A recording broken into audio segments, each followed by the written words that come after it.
সরকার সম্ভবত চাইছে একটা লম্বা সময় ধরে এই আইনি প্রক্রিয়া চলতে থাকুক, বিচারের মতো বিচার চলতে থাকুক, একটা দীর্ঘ সময় আওয়ামী লীগের শীর্ষস্থানীয় নেতৃবৃন্দের অনেকেই আদালতে দাঁড়ে দাঁড়িয়ে ঘুরতে শুধু হবে তাদের তাই নয়, হয়তো সরকার জামিনও দেবে না, কারাগারেই হয়তো এদেরকে বছরের পর বছর কাটাতে হবে যতদিন না তারা একটা সরকারের পরিবর্তন ঘটাতে পারবেন। কিন্তু এই সমীকরণের মধ্যে নিশ্চিতভাবে শেখ হাসিনার দেশে ফেরার ঘোষণাটাকে কিন্তু নিয়ে আসতে হবে। মনে রাখতে হবে, মে মাসে শেখ হাসিনা ঘোষণা দিলেন শিগগিরই মাথা উঁচু করে দেশে ফিরবেন, এবং তার পরপরই তারেক রহমানের অতি ঘনিষ্ঠ তার নিজের বসানো তথ্য উপদেষ্টা ডাক্তার জাহের, যিনি সরকারের বিভিন্ন অবস্থান সম্পর্কে নিয়মিত সংবাদ সম্মেলন করে বক্তৃতা করেন, তিনি সংবাদ মাধ্যমের সামনে এসে বললেন শেখ হাসিনা যদি দেশে ফেরেন তার জন্যও আমরা ইনসাফ করব, এবং শেখ হাসিনার আবার নিজেকে ডিফেন্ড করার কোনো সুযোগ পাওয়ার কথা না। কিন্তু ডাক্তার জাহেদ বললেন তার মামলার বিচার হয়ে গেছে, শেখ হাসিনার মামলার বিচার হয়ে গেছে, কিন্তু তিনি নিজেকে আবার ডিফেন্ড করবেন, এবং তারপর যদি বিচারের রায় তার মৃত্যুদণ্ড বহাল থাকে মৃত্যুদণ্ড হবে, আর তিনি খালাস পেলে তিনি খালাস পেয়ে যাবেন, এটাই নাকি ইনসাফ। এবং সর্বশেষ শেখ হাসিনা সংবাদ মাধ্যমের সঙ্গে সাক্ষাৎকারে এ ঘোষণাও দিয়ে দিয়েছেন যে তিনি এবছরের মধ্যেই দেশে ফিরবেন, এবং এনডিটিভিকে সাক্ষাৎকার দিয়ে কথা বলবেন। হাসানুল হক ইনু তার মামলার রায়ে একটা খুবই তাৎপর্যপূর্ণ ইঙ্গিত মিলেছে, সেটা বলতেই হবে।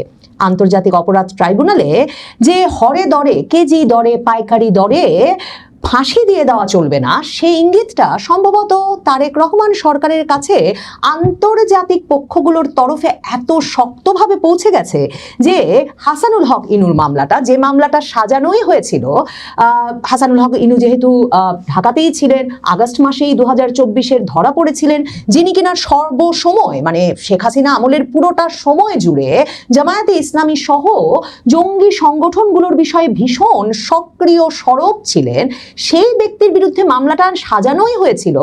এই মামলায় দ্রুত ট্রাইব্যুনালের একটা বিচার এনে অনেকেই বলছিলেন 2026-এর 5ই আগস্টের বার্ষিকী পালনের আগেই তাকে মৃত্যুদণ্ড দিয়ে দেওয়ার জন্য।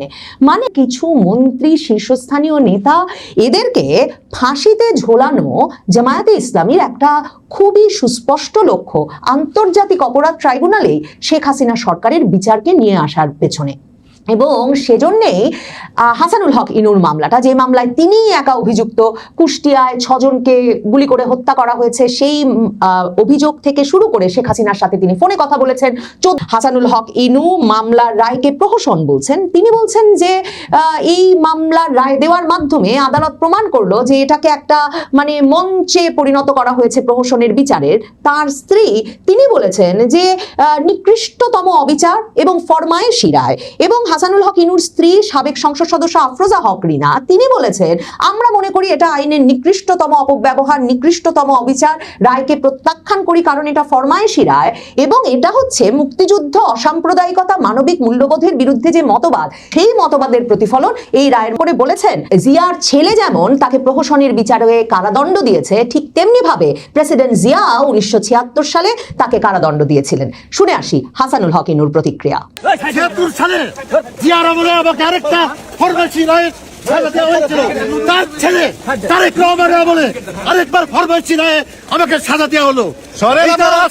পথের আন্দোলন ছিল না, এখানে রীতিমতো কারাগার ভেঙে জঙ্গিদের বের করে আনা হয়েছে, অস্ত্রাগার লুণ্ঠন হয়েছে, এখানে রীতিমতো পুলিশের গায়ে হাত পড়েছে, পুলিশকে পিটিয়ে মেরে ঝুলিয়ে রাখা হয়েছে, এবং রাষ্ট্রীয় সম্পদে আগুন দেওয়া হয়েছে। এবং এসব ঘটনা যারা ঘটিয়েছেন তারা স্বীকার করে গণমাধ্যমে বক্তব্য দিয়েছেন যে এসব ঘটনা না ঘটানো হলে কিছুতেই সরকার পতন ঘটানো যেত না। কিংবা ইনুর বিরুদ্ধে যে অভিযোগ যে হাসানুল হক ইনু ভারতীয় সংবাদ মাধ্যমে সাক্ষাৎকার দিয়ে বলেছেন, শেখ হাসিনার সাথে ফোন আলাপে বলেছেন যে এসব কাজ জামাত শিবিরের কাজ। জামায়াত শিবির নিজেই তো, এমনকি জামায়াতের শীর্ষস্থানীয় নেতা রীতিমতো আন্তর্জাতিক সংবাদ মাধ্যম বিবিসিতে সাক্ষাৎকার দিয়ে বলেছেন যে তারাই এই আন্দোলনটি সংগঠিত করেছেন। তাহলে হাসানুল হক ইনুর অপরাধটা কোথায় হয়েছে? এই আন্দোলনের পেছনে জামায়াতে ইসলামী আছে বলে সেসব প্রশ্ন উঠেছে। কাজে এসব অভিযোগ যে শেষ পর্যন্ত হাইকোর্টে গিয়েও টিকবে না সেটা এই চিফ প্রসিকিউটর মোহাম্মদ আমিনুল ইসলামও জানেন।